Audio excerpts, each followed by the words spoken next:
Good morning, all of you. My name is Dr. Monica B., working as an assistant professor in the Department of ECE at SR University, Warangal. Today, I am going to explain about bioelectric signals and transducers and sensors used in biomedical applications. So here is the topic of the day, and we are going to see the subcontents are introduction to biomedical instrumentation and three different kinds of physiological signals, that is ECG, electrocardiogram, EEG, electroencephalogram, and EMG, electromyogram, and its details. Then the transducers and various types of sensors used in the biomedical applications. So, during the last 50 years, there has been a tremendous increase in the use of electric and electronic equipment in the medical field for clinical and research purposes. Previously, in olden days, before the digitization, we used to see very less equipment and very less use of electrical and electronic equipment in the medical field, both in the clinical purpose as well as in the research purpose. But whereas in these last few decades, we have seen there is a tremendous increase in the use of the electronics and electrical equipment in the medical field. So many types of instruments are used in the hospitals and clinics for the purpose of diagnosis and therapeutic purposes. So to detect the disease, we can use the electric and electronic equipment, and in the same way we can make the therapy also for the patient with the help of the devices and equipments. So once if we try to imagine the field of health sector without electrics and electronics, it is impossible. So it is difficult to imagine a field of activity in the health sector where instruments are not required and used. So recent advances in the medical devices and biotechnology have improved the diagnosis and treatment. So with the help of the recent research and the advanced medical devices in the hospitals, the diagnosis have been improved. Means early stage itself we can able to identify the diseases of the patients, and the treatment process is also improved with the help of recent advances in the medical devices and biotechnology. So the modern technologies are helping the human being uh, for the better monitoring, and at the same way they are also patient friendly. Scanning can also be done in a safe manner and using minimally invasive surgeries. Okay, so we can monitor the patient for a long time using the advanced technologies, and even scanning can also be done in a patient friendly way, and with the help of modern devices, surgeries are being minimally invasive. Invasive in the sense physical contact with the patient. So to possible extent, we are able to avoid the invasiveness with the help of the modern technologies. So with the help of this recent advancements, here the patient, we can identify one thing, that the patient is spending less time in the hospitals and the recovery time is very speed, and he can be recover more and comfortable at his home. So this is the advantage.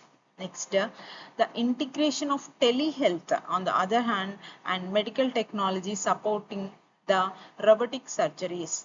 Okay, surgeons can perform their procedures remotely, where the patient cannot meet the doctor due to his condition or the unavailability or due to geographic conditions, but the surgeons can perform their procedures, required procedures to treat the patient without being physically present in the operating room. So these are all the advancements we are being enjoying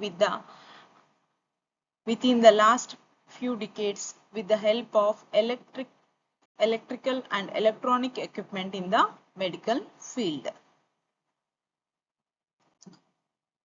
So let us define that the medical technology has shifted the healthcare from basic imaging and manual interventions to highly sophisticated digital and patient-centered systems.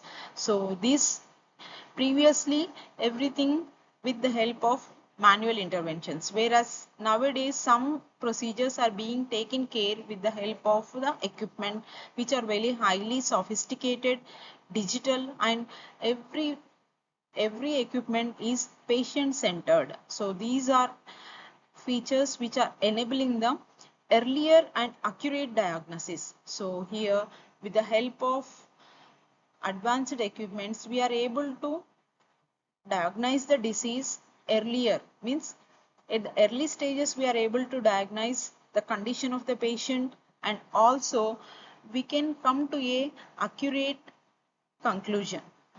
So the diagnosis is also accurate, and based on that we can decide the treatment procedure for the patient.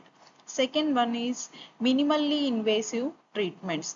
As already discussed that these days with the help of advanced devices, the treatment plans are being minimally invasive. Most of the cases, the doctors are trying to avoid surgeries with the help of advanced treatment techniques, and if in case treatment or procedure is required, that too with the help of minimally invasive methods. Next one, remote care delivery. Remote, the patient and doctor may not be physically in the same operating room, but we can care the patient and we can suggest him suitable medicine with the help of remote care delivery. Next one, better patient outcomes and quality of life. So with the help of these advancements in the medical field, patient outcomes are very better and his quality of life is being improved. Instead of spending days and hours, months together in the hospital, he is getting cured quickly and safely going comfortably to his home back. So what are the physiological systems of the body?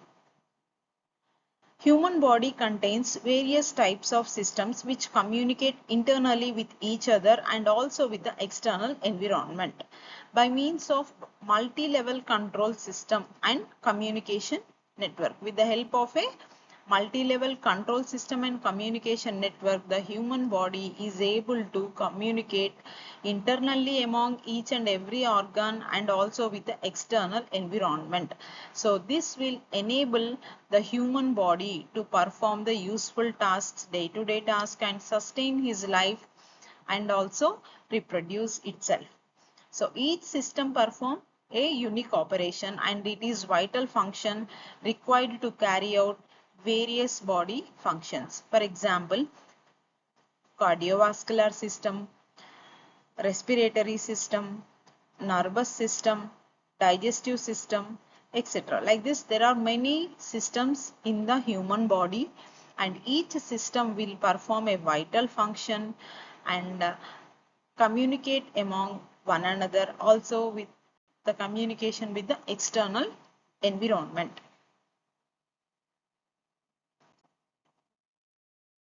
Now, what is mean by biomedical instrumentation? The primary purpose of medical instrumentation is to measure or determine the presence of some physical activity that may in some way assist the medical personnel to make better diagnosis and treatment. So here the instrument is to assist the doctor or the medical personnel to help him in diagnosing the problem or the condition of the patient and help him to assess the treatment suitable for the condition of the patient. So this is the purpose, primary purpose that is fulfilled by the medical instrumentation. So let us define what is an instrument, measurement and measurand. An instrument is a device that measures or controls physical parameter and converts into the form that can be observed, recorded or used for control purposes. This is an instrument. For example, with the help of BP machine, you can measure the blood pressure of the patient and it can be observed or it can be recorded for the future uses. Next one, measurement. Measurement is defined as comparing an unknown value of a physical quantity with a value which is already known to us. This is called as a measurement. Next one, measurand. The physical quantity or condition that instrumentation system measures is called as a measurand. For example, if we are measuring the temperature of a patient who is suffering from fever, means here the measurand is the temperature, that is a physical quantity which your thermometer, either digital or analog thermometer, is going to measure. So these are the standard definitions of instrument, measurement and measurand. So what are the various parameters that are generally measured from a human body or body temperature, blood pressure, respiration rate, blood flow, etc. Next, what is the role of engineers in modern healthcare? Engineers are indispensable partners in delivering safe, effective and advanced healthcare. They are also equally playing the role of along with the doctors. In the field of medical fields, how a doctor is important and what is the major role he is playing in treatment of the diseases with a patient, the equal role is also played by the engineers. They are all, that is why they are called as the indispensable partners, because they are delivering safe, effective and advanced healthcare with their research in developing the electrical and electronic healthcare systems which are useful and which are assisting the medical personnel in diagnosis and treatment of the patient. So their expertise, the expertise of engineers is ensuring the innovation, reliability of the device and also compliance of the medical technologies. Biomedical engineers bridges the medicine and technology. Here they act as a bridge between the medical field and technology, driving the progress in the diagnosis and treatment. So day to day in our life we are progressing towards accurate diagnosis and better treatment which are giving a quality life and enhanced life and increasing the lifetime of the patient. So a biomedical engineer is bridging the gap between the medicine and technology. So the recognition of engineers as equal professionals is vital for future healthcare excellence. So he is an engineer is also equally important as a doctor for future healthcare excellence. This is the role of the engineer played in the modern healthcare systems. Now, what is the nature of the signals present in human body? Nature of signals present in the body are of different kinds. Here if you observe, our human body generates electrical signals, means small voltages and currents. Our human body generates mechanical signals, for example, pressure and flow. If you observe, your blood in the body will flow with some pressure and you will respirate with some pressure. Chemical signals, the concentration and partial pressure. Okay, for example, if you take your saliva or if you take your blood, in that some chemical signals you can observe based on the concentration of the minerals and other particles. Next, magnetic signals. Your human body will also generate some magnetic signals and optical signals and impedance signals. So these are the different kinds of signals present in the human body.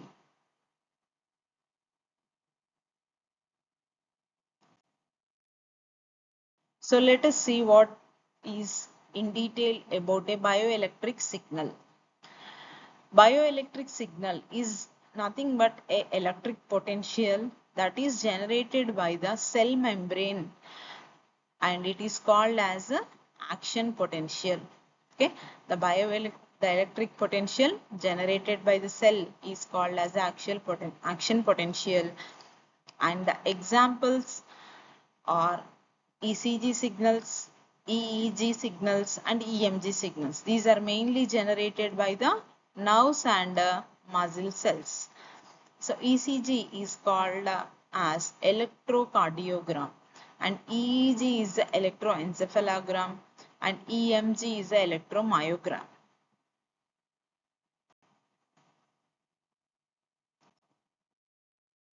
So let us see in detail about ECG.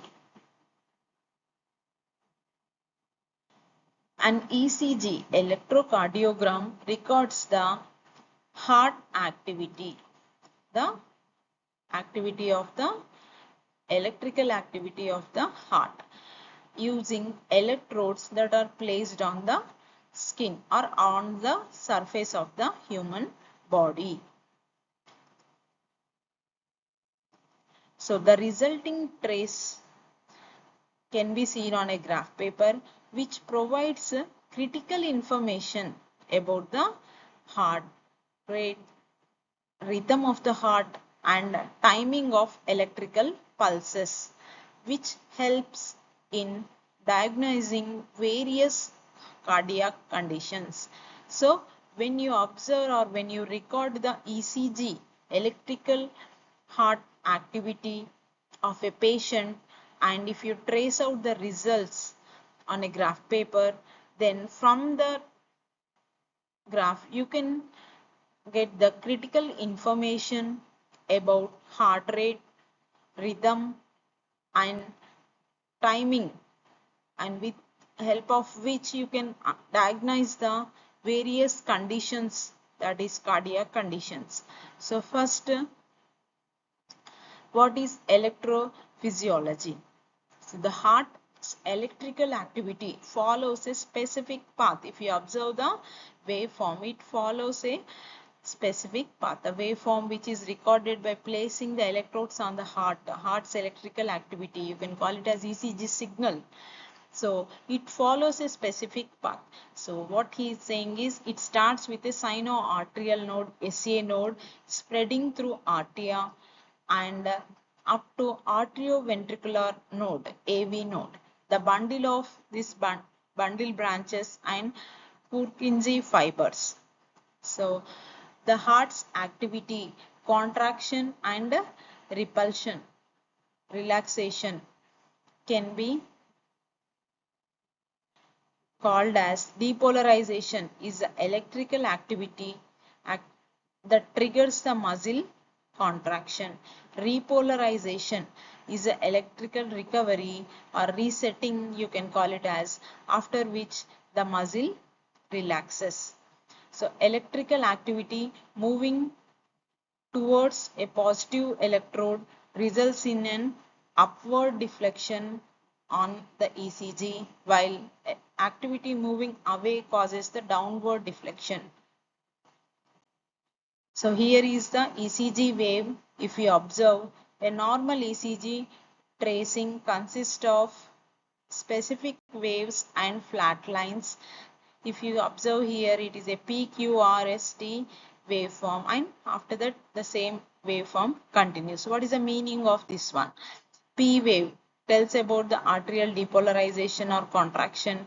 PR interval, what should be the interval? Here he is giving the time from depolarization to ventricular depolarization. And QRS complex, what is the contraction period? And the period between the ST segment tells about the period between the ventricular depolarization and repolarization. T wave, ventricular repolarization, also called as relaxation. And QT interval, total time for ventricular depolarization and repolarization. So based on these normal duration values, and the condition of the patient is verified whether he is having this normal duration values. If not, critical information on his health can be obtained by seeing the ECG waveform. So how to calculate? This is the calculation of the heart rate. Horizontal axis, one small box, and vertical axis, and you can divide the number of large boxes between two consecutive R waves, and that number can be divided 300 by that number. Then it will give you the calculation of heart rate.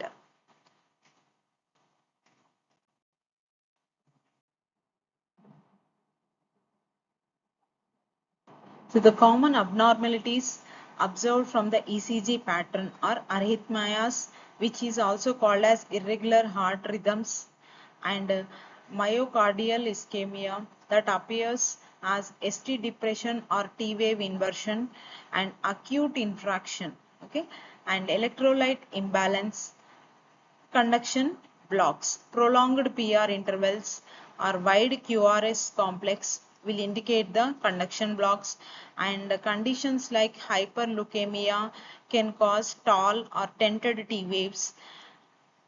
And so these are the ST depression or T wave inversion will indicate the ischemia disease or condition, and irregular heart rhythms can be called as arrhythmias.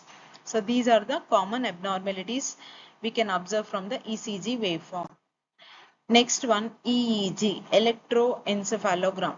EEG is a non-invasive neurophysiological method that records the spontaneous electrical activity of the brain using the electrodes placed on the scalp of the human body. So physiological basis is the signals are recorded primarily by the summation of synchronous excitatory and inhibitory postsynaptic potentials, PSPs, from thousands or millions of similarly oriented neurons in the cerebral cortex. Individual action potential are generated too small and brief to be detected by the scalp EEG. The signal record characteristics, the recorded voltage fluctuations are very small, which can be in the range of microvolts, and that are displayed as waveforms. The method and equipment. Electrodes, small electrodes, same as discs, metal discs, which is either made up of silver or silver chloride, are applied on the scalp with the help of a conductive paste or gel to ensure good contact with low impedance. And electrode placement.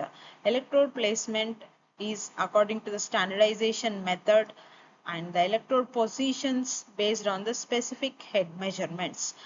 And next one is the recording and amplification of EEG signals. The weak electrical signals are fed to a differential amplifier which magnifies the signals of interest while cancelling out the common noise. The amplified signals are displayed using different combinations to help localize the brain activity or abnormalities. After the digital processing step, the modern EEG use digital recording, allowing filtering and removal of artifacts and the ability to adjust the display settings. So the normal brain wave patterns. Brain wave activity is typically described in terms of rhythmic activity and categorized by frequency bands using the Greek letters. delta, the frequency band is 0.5 to 4 Hz. It indicates the associated state as deep sleep, normal in infants, abnormal in awake adults. Theta wave 4 to 7 Hz. It indicates drowsiness, relaxation or deep meditation, that is normal in children.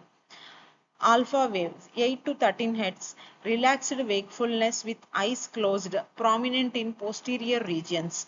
Next one, beta wave 13 to 30 Hz, alertness, active concentration and mental activity. These are the normal brainwave patterns.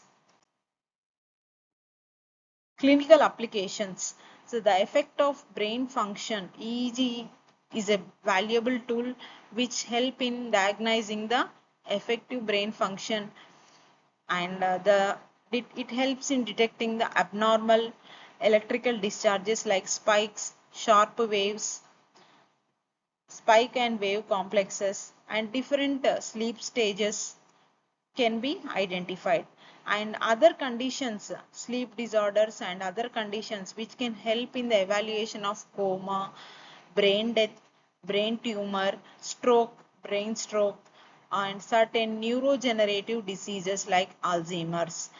All these conditions can be diagnosed with the help of a EEG waveform. Artifacts, non-brain signals like eye movements, blinks, muscle activity can be identified and filtered away. Advantages and limitations. The advantages are relatively very low cost, high temporal resolution and portable equipment, and mainly it is non-invasive. Limitations are poor spatial resolution and difficulty in recording the activity from deep brain structures. As it is a non-invasive method, we cannot collect the, in some cases we can go for the semi-invasive, but purely invasive is not possible to record the EEG signals. Next one, EMG, electromyogram. Electromyogram is an electrodiagnostic technique that evaluates and records the electrical signals produced by the skeleton muscles. The resulting graph is called as electromyogram. The fundamental functional unit of the neuromuscular system consists of a motor neuron and the muscle fibers. So the nerve impulses from the motor neurons stimulate muscle fibers at the neuromuscular junction. This stimulation causes the muscle fiber membrane to depolarize and generate electric field that propagates along the fiber. The sum of all muscle fiber potentials within the MU pickup range is given as muscle unit action potential, and the muscle contraction, the muscle force is increased through the recruitment of more movements, increasing in the firing rate of existing motor unit. So the equipment and technique, here also we use the surface electrodes, and which is non-invasive, placed on the skin over superficial muscles and used for general muscle activity assessment, biomechanics and biofeedback. So the crosstalk can be an issue, pick up from multiple motor units. So needle or intramuscular electrodes, these are invasive and directly inserted into the muscles, which provide accurate reading from the individual motor unit activity, and that is crucial for clinical diagnosis. And instrumentation, an EMG machine typically includes electrodes, amplifiers, which are nothing but differential amplifiers with high CMRR, common mode rejection ratio, filters, basically band pass filters, and a display or recording system. The procedure involves a typical clinical EMG involves examining the insertional activity, a brief burst of electrical activity with the needle is inserted, and spontaneous activity at the rest. Health resting muscle is electrically silent and abnormal signals indicate pathology. The motor unit action potentials, these are analyzed during minimal voluntary contraction for their shape, amplitude, duration and frequency. Recruitment or interface pattern. assessed during the strong contraction to see how the motor units are activated and their firing rate. Signal processing. Signal processing, EMG signal requires complex processing to extract the useful information from the recorded signal. The filtering can be done to remove the noise and anti-crafts, and rectification and smoothing converts the raw signals into a zero positive waveform, and to analyze the amplitude changes that occur over the time. Analysis involves time domain and frequency domain analysis to assess parameters like muscle force, fatigue, and fiber type recruitment.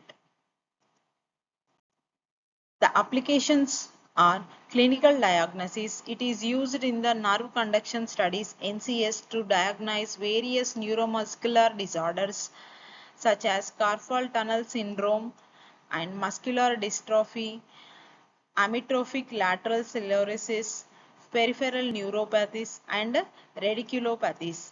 Rehabilitation and prevention. So, providing the patients with visual and auditory feedback to help them gain control over their muscle activity.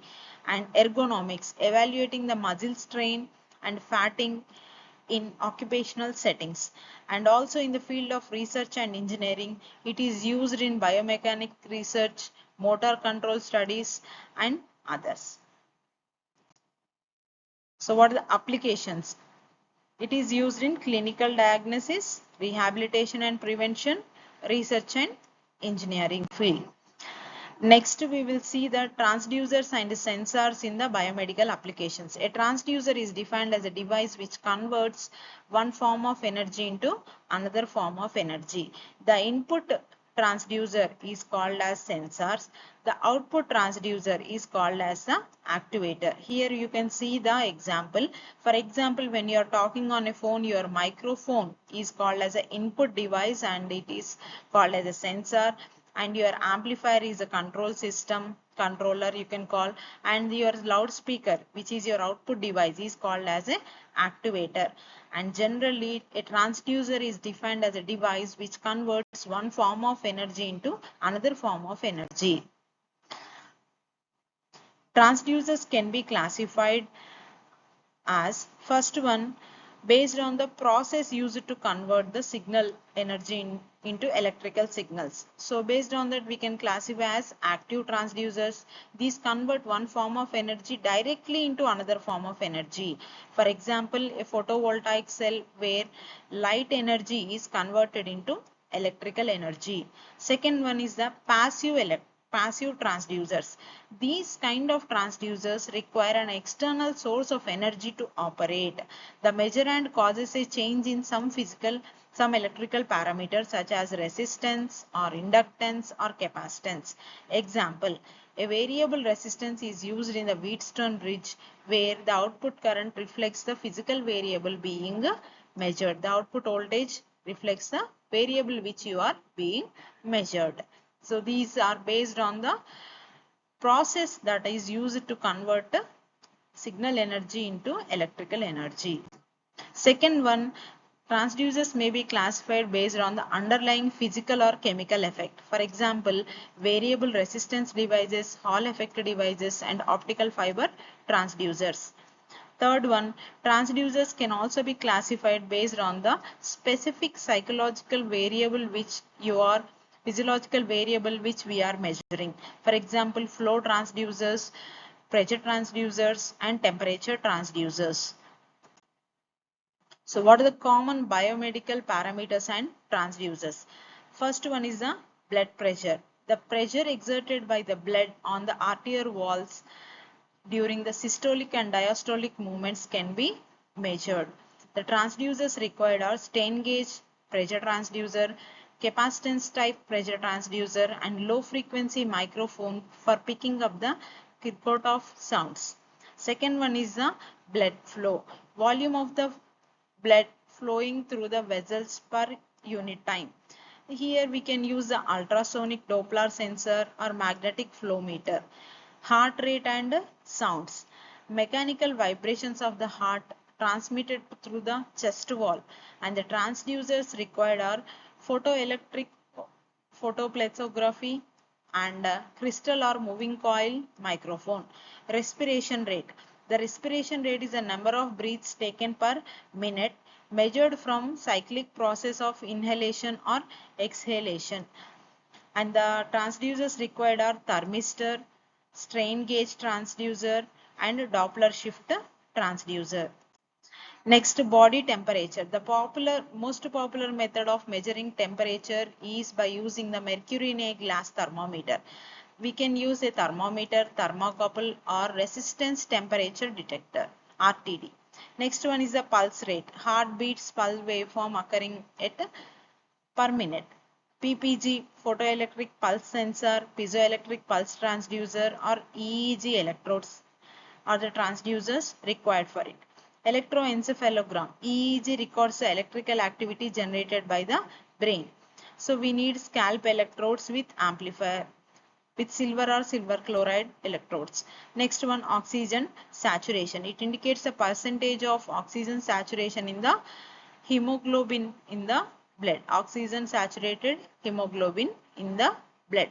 The transducer required is pulse oximeter. So these are the different kinds of transducers and common biomedical parameters that is measured in the human body. Thank you.